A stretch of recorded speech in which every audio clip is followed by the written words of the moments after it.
Assalamualaikum warahmatullahi wabarakatuh. Pada kesempatan kali ini saya akan menjelaskan mengenai materi ekosistem, mulai dari pengertiannya sampai dengan cara melestarikannya.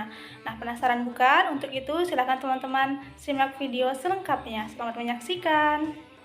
Kompetensi dasar pada video pembelajaran kali ini yakni menganalisis informasi dari berbagai sumber mengenai ekosistem serta mengetahui apa saja jenis-jenis dari ekosistem serta mengetahui cara pelestarian ekosistem dengan mengaitkannya pada kearifan lokal yang ada di sekitar kita. Tujuan pembelajaran pada video kali ini yang pertama membangkitkan rasa syukur kepada Tuhan Yang Maha Esa. Yang kedua, mengetahui pengertian, komponen, jenis, dan cara melestarikan ekosistem. Yang ketiga, bisa menghubungkan antara ekosistem dengan kearifan lokal. Dan yang keempat, bisa mengenali kearifan lokal dan manfaatnya bagi masyarakat.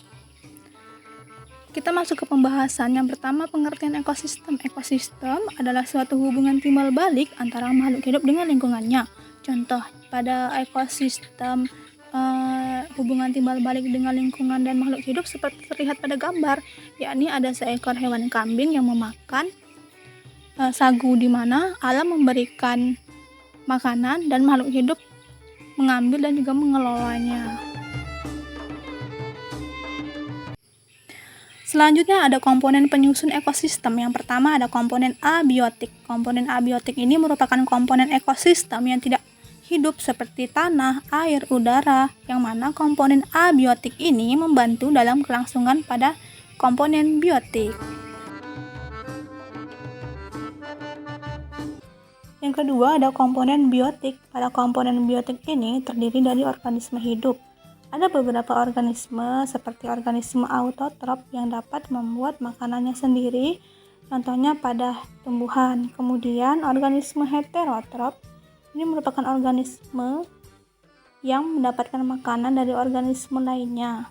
Artinya tidak bisa membuat makanannya sendiri seperti contohnya hewan dan manusia.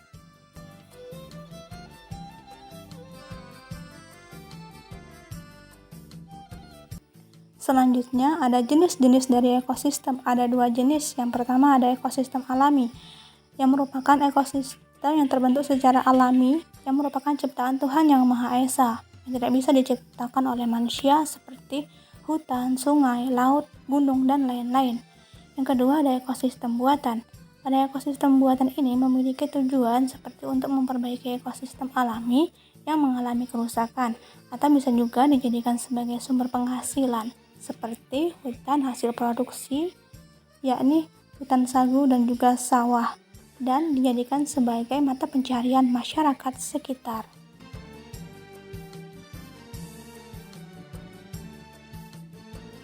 Selanjutnya ada organisasi kehidupan dan pola interaksi dalam ekosistem. Yang pertama ada rantai makanan. Bahan organik yang mengandung energi dan unsur-unsur kimia ditransfer dari satu organisme ke organisme lain.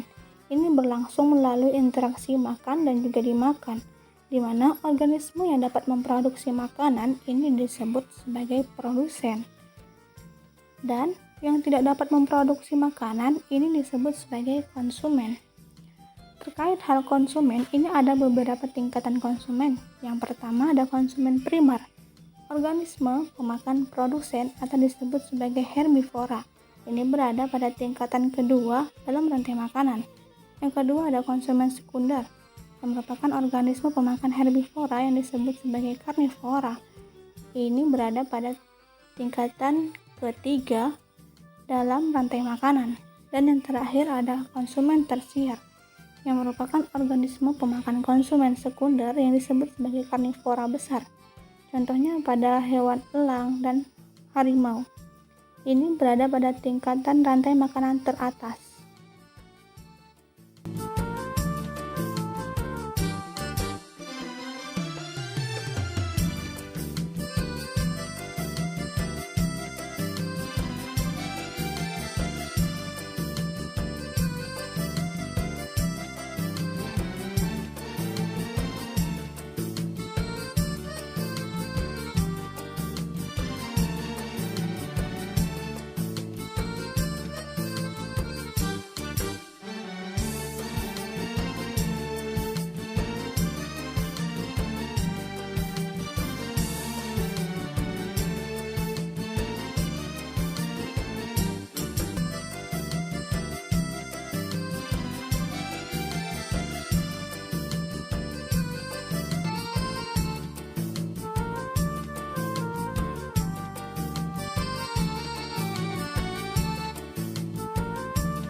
Ada beberapa tips melestarikan ekosistem. Yang pertama, tidak membuang sampah sembarangan. Yang kedua, melakukan sistem tebang pilih.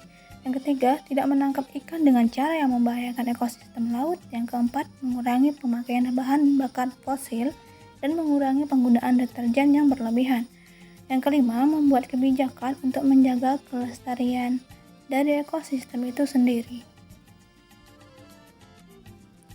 Kearifan lokal di Dayak Lingga berkaitan dengan melestarikan ekosistem, yaitu adanya kepercayaan terhadap sungai keramat yang menyembunyikan berbagai hal mistis, di mana dilarang menangkap ikan di sungai tersebut. Namun, dari kepercayaan ini justru dapat melestarikan ekosistem di sekitar sungai, dan sungai terhindar dari segala bentuk eksploitasi.